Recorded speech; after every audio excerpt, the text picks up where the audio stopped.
Coach, Mark D'Amico, Celtics.com. When you look back at the 4 games of this series, it looked like you guys won in a bunch of different ways. How can that contribute to maybe your overall success moving forward in this postseason? Well, I mean, I think the biggest thing is you have to earn it every time you play the Pacers because they play so hard and they play so together. And, you know, that's the number one thing that when you get into the playoffs, if you take your foot off the gas at any point in time, you're in trouble. So, you know, I appreciate the fact that, you know, the way that our guys play, especially late in games, the way they execute it all the way through. But we can still get a little bit better in the middle of the game, and but we're happy to win this series. We thought it was going to be really tough coming in, and like I've said all along, they're a physical, tough team that I think plays basketball the right way, and yeah, I appreciate them for that.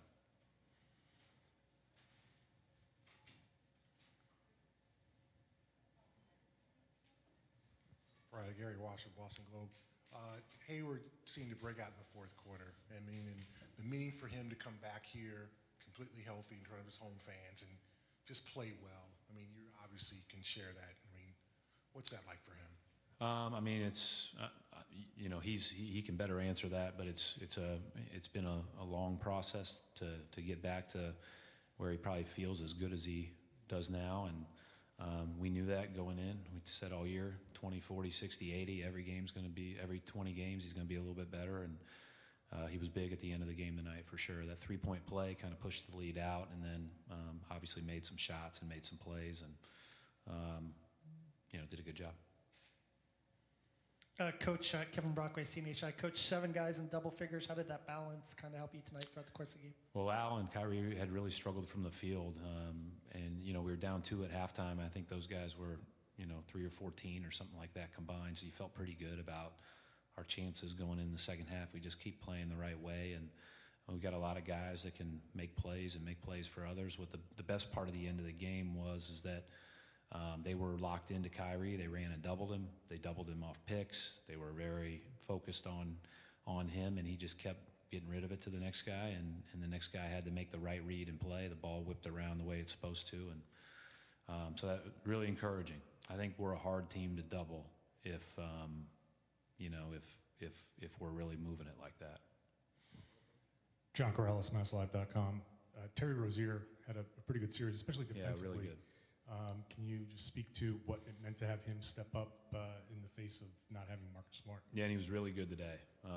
But no, I think all year long, we all know, you watch him play in the playoffs enough, like he can go to a level physically and competitively that can be effective, especially at this time of the year. And I'm really happy for him. I don't think he ever eclipsed 22 minutes or 23 minutes in the series ever, but every minute he played felt impactful. You know, we all know what he can do when he's given more opportunity. So for him to just stay the course all year and be ready for this time of the year to make a big difference is kudos to him. Coach, Mark D'Amico, Celtics.com again. You talk about Terry's defense there, but overall, the team's defense was pretty strong through these 4 games. Where do you think you guys have progressed the most on that end over the last 1, 2, 3 weeks? Yeah, I thought today we weren't quite as good, Mark, but I thought that for the most part we've just been a little bit more technically sound.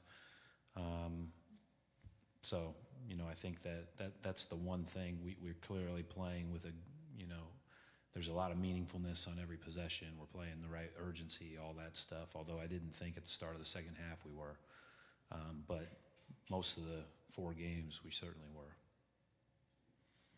Steve Belpet, Boston Herald. Brad, you came into the year and everyone was raving about your depth. Today's game pointed it out really in great relief, the shooting you got off the bench. Yeah. Is that just a matter of tightening the rotation or just guys getting the looks today? Well, it's a matter of doubling Kyrie, right? So, which I totally understand, by the way, because he's so good at the end of the games. But if he's going to do that, he just has to make the next right play, and everybody else can do what they do best. But I think, we've talked about our depth as a positive. We knew coming into the year it was going to be a challenge. We didn't always talk about it that way, but it was pretty clear from day one that it was going to be a challenge. But if it all comes together, it can be a positive, and it's, we're still hopefully trending upward. We don't, we want to be playing better each time we take the court. John Corrales, MassLive.com. Jayson Tatum had 12 free throw attempts today. Beginning of the season, he took a lot of mid-range shots, wasn't getting to the free throw line. What do you see from him now in the playoffs as far as shot profile, aggressiveness? I thought that today he had a real look about him to get to the paint, get to the rim, get to the line.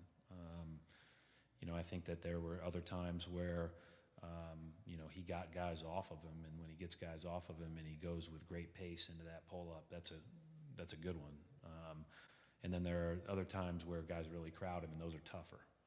I thought today when guys really crowd him, he drove by him, and that's what you need to do, and then make the right play at the rim, which is easier said than done against these guys. Miles Turner creates a lot of issues at the rim. Thank you.